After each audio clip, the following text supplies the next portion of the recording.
तो हेलो नमस्कार भाई लोग। तो आप लोग बीच फिर से लेकर आ गया हूँ गर्दा क्या तहलका मचाने वाला। तो आप लोग वीडियो बनी रहेगा और वीडियो को लास्ट जो देखेगा तभी समय है कि कितने बजे आ रहा है एकदम से फुल वीडियो और कब आ रहा है एकदम से धमाल मचाने के लिए। इसलिए अगर नहीं आए हो तो चैनल को सब्सक्राइब करके लाल बटन दबा के दे और घंटी वाले कॉल कर जाए क्योंकि सबसे पहले सबसे फास्ट देखते रहेगा कुमार रंगा यूट्यूब चैनल में। तो चलिए शुरू करते हैं। तो एकदम से जवाब क्या गजब का है, सॉन्ग का बोल है एकदम से तीसरा लहर बहुत ही ज़बरदस्त में आप लोगों को बीच में लेकर आ रहा बात। तीसरा लहर सुपर स्टार खेसारी लाल यादव है आप लोगों को बीच में, गायक है सिंगर है खेसारी लाल यादव। और बता दूं कि नेहा राज की आवाज़ में है और खेसारी लाल यादव की आवाज़ में है।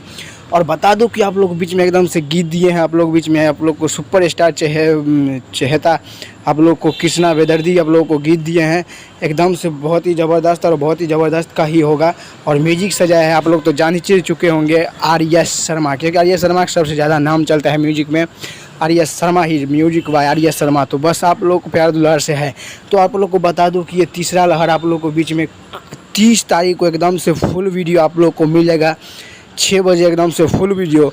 बता दूं कि कौन सा चैनल पर मिलेगा ये भी आप लोग जान ही लीजिए। आप लोग को बता दूं कि ये आप लोग को ग्लोबल म्यूजिक जंक्शन पर एकदम से फुल वीडियो मिलेगा। तो आप लोग जाके देखिएगा और एकदम से तहलका मचाइएगा क्योंकि बहुत ही ज़बरदस्त और बहुत ही ब्लास्ट का है। तो एक बार जाके ज़रूर देखिएगा आप लोग बीच में ज़बरदस्त का ज़रूर आएगा। और आप लोग जाके ज़रूर ही देखिएगा फुल वीडियो ही, जब भी आप छोड़ेगा तो फुल वीडियो ही आएगा। तो एक बार जाकर आप लोग ज़रूर देखिएगा और कैसा अपडेट लगा ये भी कमेंट करके बताइएगा। और अच्छा लगा हो अपडेट तो लाइक करके और कमेंट कर दिया और शेयर के दिएगा अपने दोस्तों को कि पता चले कि सॉन्ग आ रहा है आप लोग के बीच में। और आप लोग प्यार दुला देने के लिए रेडी रहिएगा क्योंकि आप लोग के बीच में तीसरा लहर आ चुका है। पहले पहला लहर था अब तीसरा लहर। आप लोग बता दो फिर चैनल का नाम ग्लोबल म्यूजिक जंक्शन से आप लोग को 30 तारीख को 6 बजे एकदम से फुल वीडियो आएगा। तो जाके देखिएगा। तो चलिए हमारे वीडियो में बने रहने के लिए धन्यवाद। ऐसे मैं वीडियो लाता रहूँगा तो चैनल को सब्सक्राइब लाइक करिएगा। तब तक के लिए मिलता हूँ अगले वीडियो में। तब तक के लिए जय हिंद जय भोजपुरी।